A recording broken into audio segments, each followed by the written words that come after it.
ಕನ್ನಡ ನಾಡು, ಇದು ಕನ್ನಡಿಗರ ನಾಡಿಮಿಡಿತ.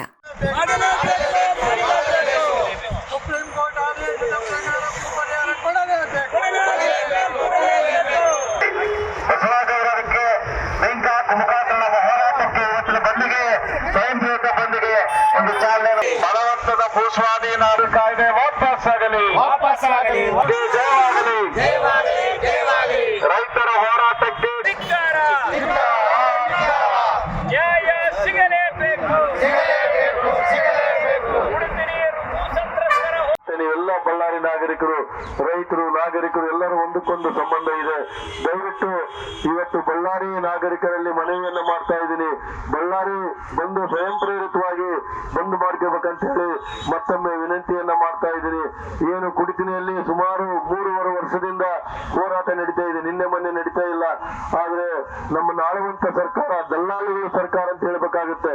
ಇವತ್ತು ದಲ್ಲಾಳಿಗಳ ಸರ್ಕಾರ ಇವತ್ತೇನು ಭೂಮಿಯನ್ನ ಕೂಡ ಯಾವನೋ ಒಂದು ಕಾರ್ಖಾನೆ ಅವನಿಗೆ ಏನು ಸರ್ಕಾರದವರು ಅತಿ ಕಮ್ಮಿ ರೇಟ್ಗೆ ಮಾರಾಟಕ್ಕೆ ಹೊಂಟಿದ್ದಾರೆ.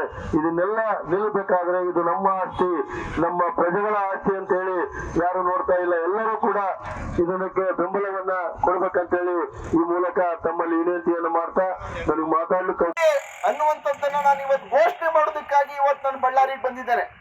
ಬಂಧುಗಳೇ, ಇವತ್ತು ಕರ್ನಾಟಕ ಒಂದು ಬಹಳ ದೊಡ್ಡ ಒಂದು ಸಂಕಟವನ್ನ ಇವತ್ತು ಎದುರಿಸ್ತಾ ಇದೆ.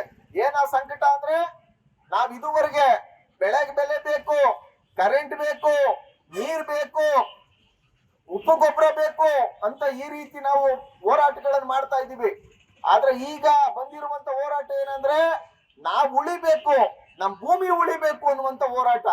ಕರ್ನಾಟಕದಲ್ಲಿ ಈಗ ನಡೀತಾ ಇರ್ತಕ್ಕಂಥ ಭೂ ಸ್ವಾಧೀನ ಏನಿಲ್ಲ ಅಂದ್ರೂ 2 ಲಕ್ಷ ಎಕರೆಗಿಂತ ಹೆಚ್ಚು ಭೂ ಸ್ವಾಧೀನವನ್ನು ಮಾಡ್ತಾ ಇದ್ದಾರೆ. ಬೆಂಗಳೂರು ಸುತ್ತಮುತ್ತನೇ ಇವತ್ತು ಸುಮಾರು 1 ಲಕ್ಷ ಎಕರೆಗಿಂತ ಭೂ ಸ್ವಾಧೀನ ಇವತ್ತು ಬೆಂಗಳೂರು ಸುತ್ತಮುತ್ತನೇ ಇವತ್ತು ಪ್ರಕ್ರಿಯೆ ಇದೆ.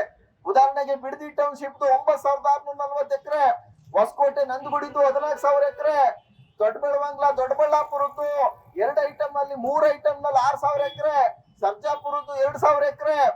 IT ಟೌನ್ಶಿಪ್ಗಳು ಇಂಟಿಗ್ರೇಟೆಡ್ ಟೌನ್ಶಿಪ್ ಅಂತೇಳಿ ಇವತ್ತು ಏನು ಬೆಂಗಳೂರು ಸುತ್ತಮುತ್ತ 5 ಟೌನ್ಶಿಪ್ ಗಳಿಗೆ ಗುರುತು ಮಾಡಿದಾರೋ ಅದೇ ಏನಿಲ್ಲ ಅಂದ್ರೂ 60-70 ಎಕರೆ ಭೂಮಿ ಇದೆ.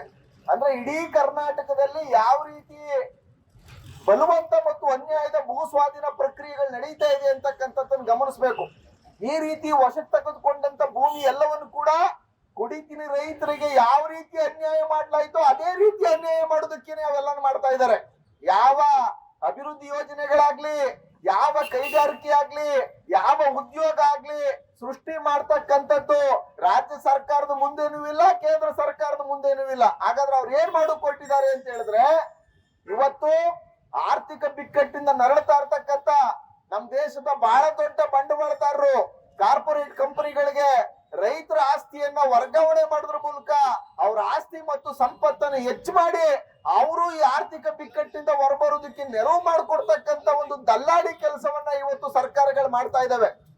ರೈತರ ಕಾರ್ಮಿಕರನ್ನ ದಿವಾಳಿ ಮಾಡಿ ಕಾರ್ಪೊರೇಟ್ ಕಂಪನಿಗಳ ದುರ್ಲಾಭವನ್ನ ರಕ್ಷಣೆ ಮಾಡ್ತಕ್ಕಂತ ಅತ್ಯಂತ ನೀಚತನವಾದ ದೇಶ ವಿರೋಧಿಯಾದಂತ ಕೆಲಸಗಳು ಮಾಡ್ತಾ ಇದ್ದಾರೆ. ಆ ಕಾರ್ಪೊರೇಟ್ ಕಂಪನಿಗಳು ಏನ್ ಮಾಡ್ತಾ ಇದ್ದಾರೆ, ನಮ್ಮ ಆಸ್ತಿ ಮತ್ತು ಸಂಪತ್ತನ್ನ ಅಪ್ರೋಪ್ರಿಯೇಟ್ ಮಾಡ್ಕೊಂಡು ಅದನ್ನ ತಕೊಂಡು ಹೋಗಿ ಅಮೆರಿಕಾದ ಬಂಡವಾಳದ ಜೊತೆ ಸೇರಿಸಿ ಇವತ್ತು ಜಾಗತಿಕ ಬಂಡವಾಳದಾರರ ಕಿರಿಯ ಪಾಲ್ದಾರರಾಗಿ ನಮ್ ದೇಶದ ಎಲ್ಲಾ ಸಂಪತ್ತನ್ನ ಹೇಗೆ ಬ್ರಿಟಿಷ್ನವರು ದೋಚಿ ಲಂಡನ್ ತಕೊಂಡೋದ್ರು ಆ ರೀತಿ ವಾಷಿಂಗ್ಟನ್ ತಕೊಂಡು ಹೋಗೋದಕ್ಕೆ ಬೇಕಾದಂತ ರೀತಿಯ ನೀಲನಕ್ಷೆ ಆಧಾರದ ಮೇಲೆ ಇವತ್ತು ಇಡೀ ರಾಜ್ಯದಲ್ಲಿ ಮತ್ತು ದೇಶದಲ್ಲಿ ರೈತರ ಆಸ್ತಿಯನ್ನ ಕಬಳಿಕೆ ಮಾಡ್ತಾ ಇದೆ. ಸಮಗ್ರ ಸುದ್ದಿಗಳಿಗಾಗಿ ತಪ್ಪದೆ ನೋಡಿ ಕನ್ನಡ ನಾಡು ವಾಹಿನಿ. ಸಬ್ಸ್ಕ್ರೈಬ್ ಮಾಡಿಕೊಳ್ಳಲು ಕೂಡಲೇ ಪಕ್ಕದಲ್ಲಿ ಕಾಣುವ ಬೆಲ್ ಐಕಾನ್ ಕ್ಲಿಕ್ ಮಾಡಿ ನೋಟಿಫಿಕೇಶನ್ ಪಡೆಯಿರಿ.